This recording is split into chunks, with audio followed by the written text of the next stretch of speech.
Louvado seja o santo nome do Senhor, esse Deus que abre os nossos olhos, né? O salmista Davi, ele orava ao Senhor dizendo: abre os meus olhos, Senhor, para que eu veja as maravilhas da sua lei, né? O desejo de Davi era conhecer a glória de Deus, é ver as coisas espirituais, era entender, né, a vontade de Deus para obedecer, para fazer a vontade de Deus na sua vida. E assim deve ser também o nosso desejo, né? Nós devemos desejar todos os dias que o Senhor nos ilumine, que o Senhor nos ensine, que o Senhor possa verdadeiramente estar conosco, nos ajudando a caminhar na sua presença, nos ensinando o caminho, né, que nós devemos andar. É isso que Deus precisa que nós tenhamos em mente, em nosso coração.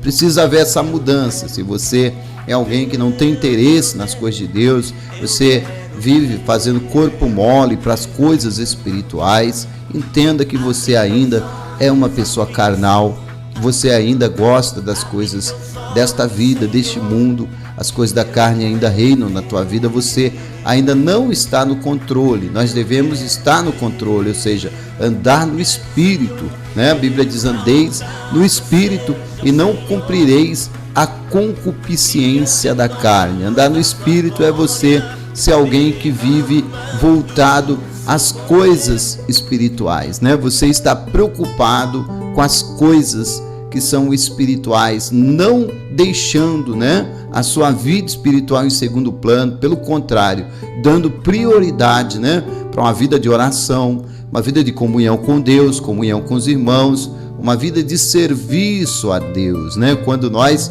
servimos o Senhor, né? A Bíblia diz que o Senhor cuida de nós. A palavra diz assim: buscar em primeiro lugar o reino de Deus, a sua justiça, e as demais coisas, outras coisas que nós necessitamos, nos serão acrescentadas. Ou seja, Deus vai acrescentar à medida que nós nos envolvemos, né, com as coisas dele. Então, em nome de Jesus, seja um homem espiritual, seja uma mulher espiritual, deixe a carne de lado, porque a Bíblia diz que a carne gera somente corrupção. Quem vive na carne vive brigando, vive discutindo, vive insatisfeito, não tem paz no coração. É muito triste a vida carnal, mas Deus nos dá essa opção de sermos homens e mulheres espirituais que vão servi-lo, que vão fazer a diferença aqui nessa terra, tá bom? Guarda isso aí no teu coração e vamos lá, vamos em frente, que o nosso Deus, ele é muito maior. Vamos meditar agora na palavra do Senhor, né? A palavra dele não vai voltar vazia, você sabe que é a palavra do rei. Nós estamos aqui no livro de Timóteo, 1 Timóteo, capítulo 1 e versículo também de número 1, que diz assim: Paulo, apóstolo de Jesus Cristo, segundo o mandato de Deus, o nosso Salvador, e do Senhor Jesus Cristo, esperança nossa, né? Jesus Cristo é nossa esperança, tá? Nossa esperança está em Jesus. Não perca a sua esperança, mesmo que você esteja passando um momento muito difícil na sua caminhada, né? A tristeza vem, a angústia vem, o inimigo se levanta contra você com pensamentos malignos, pensamentos de morte, pensamento de jogar a toalha, de parar, de desistir. Mas tenha em mente que você tem esperança. Então não convém ceder, não convém abaixar a cabeça, não convém desanimar, mas você tem esperança em Jesus Cristo. Ele é a nossa esperança, que, como diz a palavra de Deus, e no versículo de número 2, ele está dizendo a Timóteo: meu verdadeiro filho na fé, graça, misericórdia e paz da parte de Deus, o nosso Pai, e da de Cristo Jesus, o nosso Senhor. Então ele está desejando a Timóteo essas bênçãos aqui, ó: misericórdia, paz da parte de Deus, né, do nosso Pai, e de Jesus Cristo, o nosso Senhor. E nós podemos receber essa bênção pela fé, a misericórdia. Diga para você mesmo: a graça de Deus é na minha vida. Coloca no teu coração, dentro do teu coração, a misericórdia de Deus está em mim, e o Senhor está colocando paz no meu coração, porque Ele está comigo, Ele está comigo. Versículo 3: como te roguei, quando parti para a Macedônia, que ficasse em Éfeso, para advertirem alguns que não ensinem outra doutrina, que ele está dizendo a Timóteo, que ele queria que ele ficasse ali. Ele diz: como te roguei. Por que te roguei? Porque com certeza Timóteo queria ir com ele, né? Com certeza Timóteo queria estar com Paulo na viagem, com certeza Timóteo queria estar fazendo ali algo junto de Paulo. Porém, Paulo teve que dizer: não, você vai ficar, eu sei que você quer ir, eu também quero que você vá, mas a vontade de Deus é que você fique. Querido, o mais importante na nossa vida não é a emoção, é a vontade de Deus, né? Nós vivemos pela emoção, nós não vamos fazer aquilo que é mais importante na vida, que é a vontade do nosso Pai Celestial. E quando fazemos a vontade de Deus, a Bíblia diz que nós somos mais que vencedores, somos abençoados. Então Paulo disse: ó, fique em Éfeso, para que você venha advertir alguns que não ensinem outra doutrina, né? O que é isso? Ensinar outra doutrina é qualquer ensinamento que não está de acordo com a santa palavra de Deus, que não está nas Escrituras. Qualquer texto tirado fora do contexto é uma falsa doutrina. Nós temos que tomar cuidado. É por isso que eu e você precisamos ler a Bíblia. Jesus disse: examinais as Escrituras. A Bíblia diz que quando a palavra de Deus foi para a cidade chamada Bereia, o pessoal de Bereia, eles examinavam a palavra, eles tinham um desejo de conferir para ver se aquilo que os apóstolos estavam pregando era verdade, se procedia. Então nós precisamos aprender de verdade a ouvir a palavra, mas não somente ouvir, mas também estudar a palavra, examinar a palavra, para que nós não venhamos ser presa de falsos, né? Falsos profetas, lobos enganadores que estão aí por toda parte, enganando as pessoas. Quantas pessoas, né, que estão aí tristes, de cabeça baixa, desanimada com o evangelho, porque ensinaram você que se você for para a igreja, se você aceitar Jesus, nunca mais você vai ficar doente. Se você for para a igreja aceitar Jesus, você vai ficar rico, você vai ficar milionário, na sua vida vai ser só flores. Mentira! Quantos mentirosos, né? A Bíblia diz que todo aquele que ama e pratica a mentira vai ficar fora do céu, não vai entrar em Jerusalém. Ali não entra ninguém que pratica mentira. E tem muitos mentirosos, enganadores, falsos pastores, ensinando coisas que não é a palavra de Deus, mas ensinamentos de demônios, para fazer com que o povo venha se afastar de Deus. Então examine a palavra do Senhor, examine a palavra de Deus. Olha o que a palavra de Deus diz. A palavra de Deus diz que nós vamos ter aflição. Ele diz: neste mundo tereis aflição, mas tende o que? Bom ânimo, porque eu venci. Então nós vamos ter aflição. É isso que a Bíblia diz. Não diz que nós não vamos ficar mais doentes, não diz que nós vamos ter dinheiro sobrando, né? Vamos ter uma vida regalada. Teremos sim. Essa promessa vai se cumprir lá na glória. Na glória não ficaremos mais doentes, teremos tudo, porque estaremos como filhos para sempre na casa do Pai. Mas aqui nesse mundo é uma batalha, uma guerra. Então toda doutrina que diz que Deus vai fazer coisas que Ele não está dizendo na Bíblia é uma falsa doutrina. A doutrina da prosperidade que andam pregando por aí é uma falsa doutrina. Jesus diz: não ajunteis para vocês tesouro na terra. Não ajunteis para vocês tesouro na terra, onde o ladrão rouba, a traça destrói, mas ajuntei para vocês tesouro no céu. Então olha a diferença do ensinamento de Deus, da palavra de Deus, para o ensinamento desses falsos pastores, falsos mestres, que andam aí enganando as pessoas, só pensando no seu dinheiro, pensando no seu dízimo e na sua oferta. Não que você não deva ofertar, não que você não deva dizimar, mas o grande problema é o engano, né? Praticamente forçando as pessoas a dar até aquilo que eles não têm. Então isso é falsa doutrina. E é exatamente isso que o apóstolo Paulo, ele diz a Timóteo: olha, você vai advertir para que eles não ensinem essa doutrina, outra doutrina. E o versículo de número 4, ele está dizendo assim: nem se deem a fábulas ou a genealogias intermináveis, que mais produzem questões do que edificação de Deus, que consiste na fé. Assim o faço agora, né?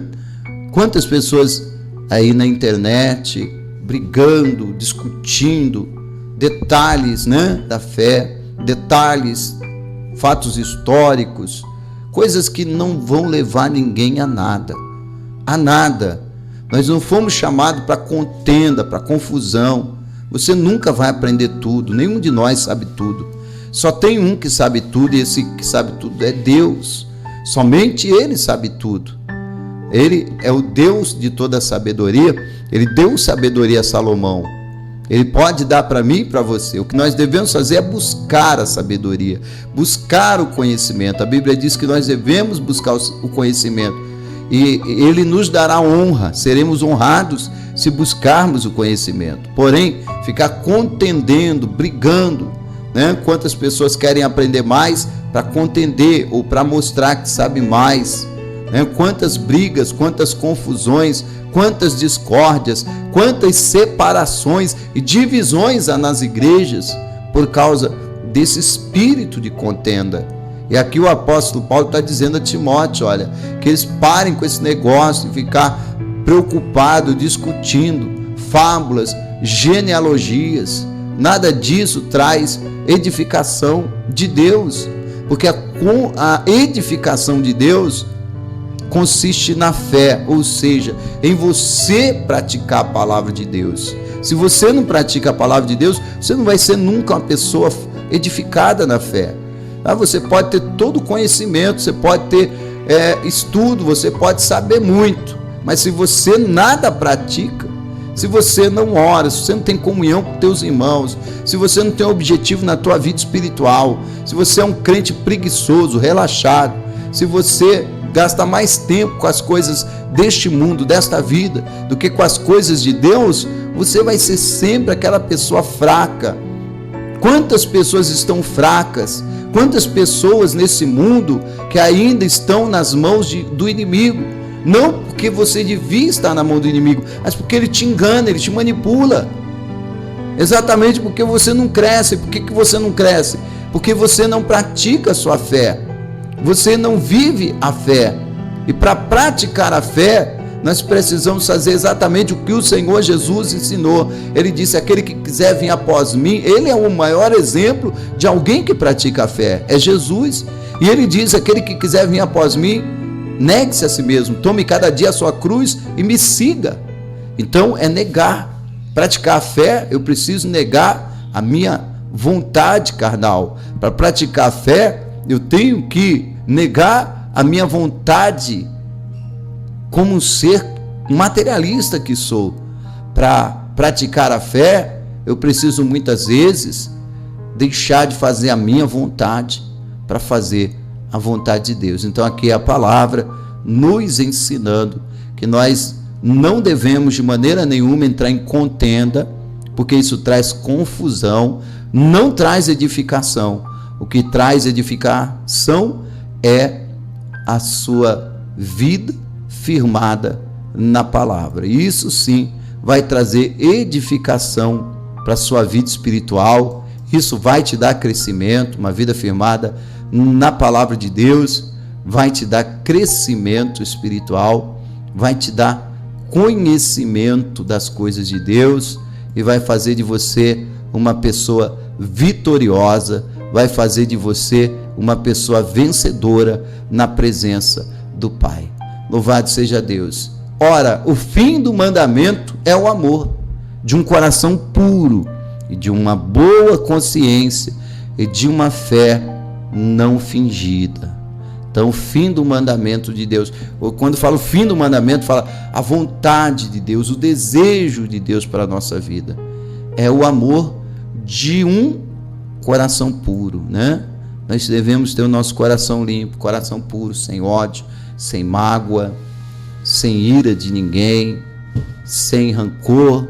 Nosso coração deve ser limpo, né? Deve ser limpo como o coração muitas vezes de uma criança, que a criança na sua inocência, ela é limpa.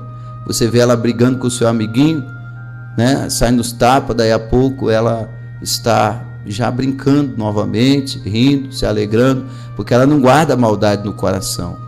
E é isso que nós temos que fazer, né? Muitas vezes a diferença, as pessoas não entendem o que é um coração puro. Existem pessoas que parecem santas. Você olha para ela, nossa, aparência de crente, jeito de crente, linguajar de crente, mas o coração está sujo. O coração está cheio de impureza. Ela não perdoa, ela guarda mágoa, ela guarda ira, ela fica com contenda, com revanche. Parece, mas não é. E já existe aquelas pessoas que às vezes dentro da igreja, elas precisam crescer, tá bom? Não estou dizendo que está certo isso não, mas às vezes elas ainda na sua fraqueza, falta de entendimento, tem uma contenda, tem uma briga, discute, mas não guarda raiva, não guarda rancor. Você olha para o lado de fora e diz, essa pessoa não presta. Você olha só o exterior e diz, essa pessoa aí é do diabo, e ela tem um coração limpo. O coração dela está limpinho. Ela não guarda ira e nem raiva de ninguém. E você vê pessoas que você diz, nossa, essa é uma santa, esse é um santo de Deus. Mas só Deus sabe o coração de um fariseu, né? Que por fora parece lindo, mas por dentro está cheio de ira, de mágoa, de rancor, de raiva, de ódio, né? Não consegue nem conversar, passa de largo, não sabe dar um sorriso para alguém, só porque essa pessoa não foi de acordo com a sua ideia. Essa pessoa teve uma diferença. Onde está o amor? Onde está a palavra de Deus na vida dessas pessoas? Se Jesus falou assim, amai os vossos inimigos, ore por aqueles que te perseguem. Ele não mandou nós tratarmos as pessoas com dureza, com indiferença, com raiva, com ira. Então nós temos que tomar muito cuidado. Muita gente tem esse coração sujo, imundo, e parece crente, mas o desejo de Deus é que nós tenhamos um coração limpo, puro, e que a nossa consciência seja também uma consciência limpa, porque você pode enganar os homens, você pode enganar, né, a sua igreja, você pode enganar a sua família, você pode enganar a sua esposa, você pode enganar o seu marido, mas você não engana a Deus, e nem engana a sua consciência. Vai sempre estar lá na tua mente, você está errado, você está fora da presença de Deus, você é um rebelde, você é um desobediente, você é um orgulhoso. A consciência, o Espírito de Deus vai estar sempre alertando você para essa realidade, querido. Em nome de Jesus, a palavra de Deus diz que a nossa fé, ela não deve ser fingida. O que é uma fé fingida? Aquela pessoa que vai para a igreja, parece um santo, pula, rodopia, baba, né? Rola pelo chão, mas quando sai para fora da igreja, vive igual ao povo do mundo. Isso é uma fé fingida, é uma fé que você não tem. A fé verdadeira faz com que a pessoa seja o mesmo em todos os lugares. Se ele é fervoroso dentro da igreja, ele é na sua casa, ele é no seu trabalho, ele é em qualquer situação. A fé tem que ser verdadeira. Como é a tua fé? Você é aquela pessoa que dentro da igreja você ora, você busca a Deus, você se humilha, mas na sua casa você é o contrário de tudo isso. O seu dia, como é o seu dia? Como é que é a sua vida? Então tudo isso nós temos que olhar para nós temos que mudar, porque senão nós vamos ficar olhando para a vida dos outros.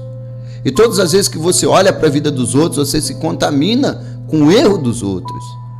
É por isso que nós temos que olhar, se é para olhar para fora de nós temos que olhar para Jesus. A Bíblia diz, olhando firmemente para Jesus, o autor e consumador da sua fé. Porque em Jesus você não vai ver nenhum defeito, em Jesus você não vai ver nenhuma falha. Em Jesus você pode ter certeza que você tem um exemplo, um caminho para seguir. Então olhe para Jesus e em nome dele eu peço para você, fique longe de tudo aquilo que é ruim. Tenha uma fé verdadeira, não tenha uma fé fingida, seja crente de verdade. Seja crente de verdade. Chegou o momento dos crentes se envergonharem.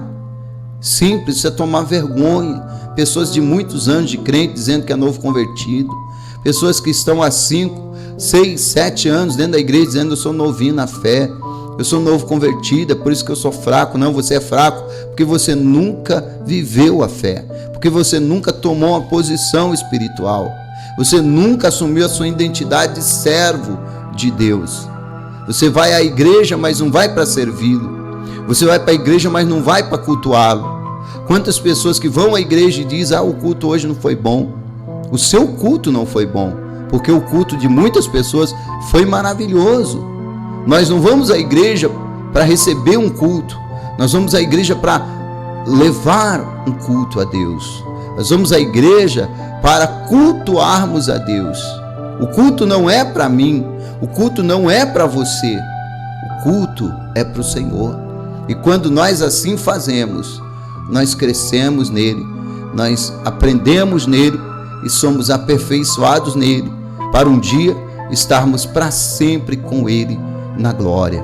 Então guarde isso no teu coração, e em nome de Jesus, que a partir de hoje a tua fé seja verdadeira e não fingida, a tua fé seja verdadeiramente uma fé de coração puro, de consciência limpa, que vai agradar o nosso Deus, tá bom? Vamos agora orar, vamos agora falar com o Rei, vamos falar com o nosso Pai Celestial. Senhor, meu Deus e meu Pai, Senhor, entro na tua presença neste momento em fé, em oração, e como diz a tua palavra, Senhor, e ela nunca vai voltar vazia, o Senhor ouve o nosso clamor, ouve o clamor do aflito, ouve o clamor do necessitado, do angustiado, e nós como igreja precisamos do Senhor, somos carentes do Senhor, não somos nada sem o Senhor, precisamos crescer, meu Pai. A tua igreja precisa crescer, a tua igreja precisa, meu Pai, aprender. O Senhor disse: aprendei de mim, que sou manso e humilde de coração. Meu Deus, nós queremos aprender do Senhor. Eu creio que esta pessoa que está recebendo essa oração, ela quer também aprender do Senhor, ela quer se levantar diante daquele que lhe deu vida, o Criador de todas as coisas. Nós não estamos pedindo a um Deus morto, nós não estamos clamando a um pedaço de pau, nós não estamos pedindo a um Deus que não pode ouvir, um Deus que não pode falar, mas estamos invocando um Deus vivo, meu Pai, e pedimos a Ti, Pai, tenha misericórdia da Tua igreja, tenha misericórdia do Teu povo, tenha misericórdia dos teus filhos, meu Deus. Tenha misericórdia dos teus servos. Meu Deus, somos necessitados, somos carentes do Senhor. Nós podemos falar o dia inteiro, mas se o teu Espírito não tocar na vida desta pessoa, ela não vai mudar. Nós podemos pregar todos os dias, meu Pai, mas é só o Senhor que pode fazer com que esta pessoa venha enxergar, venha ver, abre os olhos dela, abre a mente dela, abre o entendimento, para que ela venha crescer, e crescendo, ela venha vencer todas as ciladas do inimigo, ela venha ter uma vida melhor, uma vida de paz, uma vida de amor, uma vida de alegria, uma vida centrada nas coisas espirituais, e que ela possa assim ser cheia do teu maravilhoso Espírito Santo. Liberta todos aqueles, Senhor, que se encontram neste momento oprimidos pelos demônios. Visita os que estão, ó Deus, doentes, hospitalizados, aqueles que se acham no cárcere, presos, os que se acham, meu Pai, em situação de rua, em desamparo. Tenha misericórdia. Abençoa todos os ouvintes da nossa programação, seja no YouTube, no Facebook, ou na Rádio Aliança Profética. Abençoa a Igreja Profética Aliança com Deus. Visita os pastores, os obreiros, os varões, as varoas, os jovens, as crianças e todos aqueles que entram pelas portas da tua casa. Que eles sejam ricamente abençoados.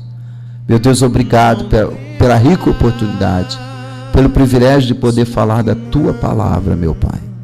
Que essa pessoa que me ouve agora receba paz, receba amor, receba a alegria do Senhor, Receba, ó Deus, a tua mão poderosa, abrindo portas e abençoando a sua vida.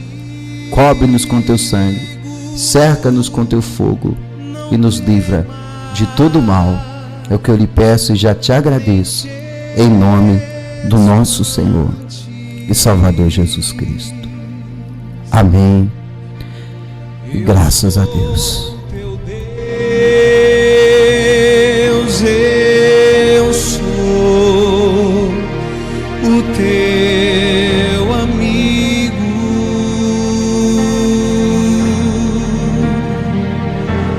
te fortaleço.